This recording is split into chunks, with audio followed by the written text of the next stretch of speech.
mengambil tema tentang korupsi. Happy matching ya. Bye-bye. Oke, selamat sore Pak. Jadi kita dari mahasiswa dari kampus Universitas Sanata Dharma.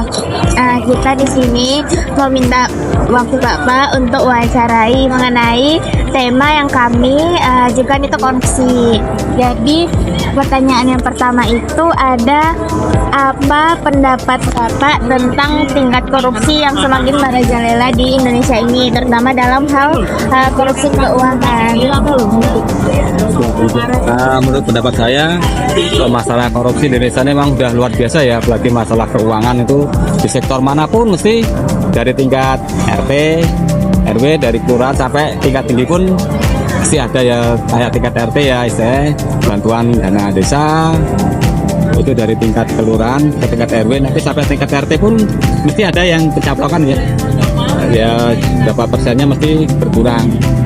Bagaimana Bapak tuh melihat dampak korupsi yang terjadi dalam kehidupan sehari-hari? Ya, Dampaknya ya sangat fatal ya, samping ekonomi, dampaknya ya dari segi pendidikan, dari segi ya sosial ya, itu sangat besar pengaruhnya dari korupsi itu. Dari segi ekonomi ya, dana-dana yang dikorupsi itu seandainya buat kemakmuran rakyat itu udah murah rakyatnya ya. Jadi sekarang itu ya apa mahal, apa ya itu dapat dari korupsi tadi ya nggak tahu, tapi ya dampaknya harga-harga yang mulai melonjak, apa barang-barang kebutuhan mahal ya. Itu merasa ya dari dampak korupsi tadi. Seandainya nggak dikorupsi ya paling ya untuk menekan harga istilahnya bisa lah, nggak begitu mahal untuk ekonomi.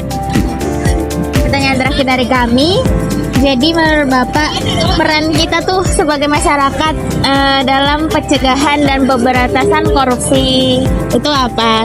Peran kita sebagai warga negara? Sebagai warga negara ya kita harus bisa memotong rantai korupsi tadi dengan cara ya kita nggak dari hal kecil aja nggak boleh menerima suap ya. Suap dari bentuk apapun, menghindarilah suap itu. Ya cuman itu kayak menghindari dari korupsi. Baik. Nah, cuma itu aja.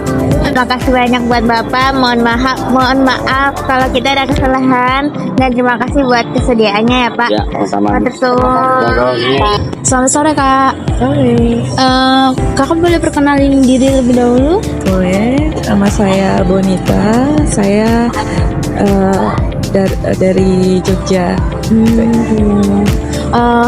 Aku mau nanya nih Kak seputar tentang korupsi di Indonesia.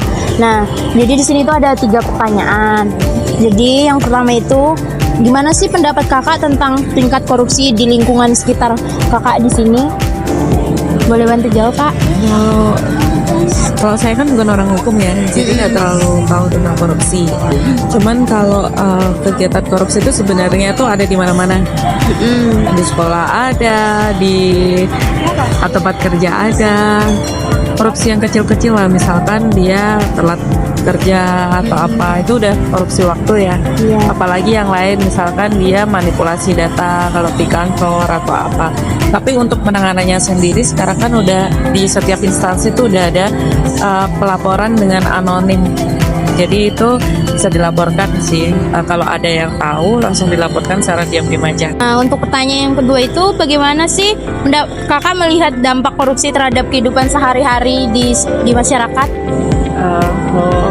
Kalau saya kan nggak terlalu tahu ya dampaknya, karena kan kita di pemerintahan juga kerjanya swasta. Jadi kalau dampaknya itu, kalau di perusahaan swasta itu kita ikut disidak dan lain-lain, karena dicari itu cukup menguras energi sama mental sih. Biasanya kalau ada kejadian yang manipulasi data atau apa ketahuan, pasti kita yang ada di satu kantor pun yang nggak kita itu pasti kena imbasnya untuk mencari tahu, disidak, dan itu bikin waktu kita untuk bekerja yang harusnya kita tuh fokus jadi terpecah belah sih. Jadi cukup terganggu sih kalau ada yang melakukan korupsi, kayak itu korupsi data ataupun korupsi uang. Untuk ketiga, kalau menurut Kakak sendiri, apa itu peran masyarakat untuk mencegah dan memberantas korupsi di lingkungan sekitar atau masyarakat? Kalau peran masyarakat ya, kalau misalkan di sekolah paling lebih ke mengingatkan ke teman-teman aja. Kalau misalkan di kantin kan ada kantin kejujuran atau apa, diingetin aja kalau temannya belum bayar atau apa. Saling mengingatkan, karena kan kita yang melihat kan. Kalau mungkin kalau menegur teman yang dekat itu bisa, kalau menegur yang lain, kalau misalkan di instansi kayak perkantoran kan kita nggak mungkin bisa langsung menegur ya. Itu bisa dilaporkan secara diam-diam.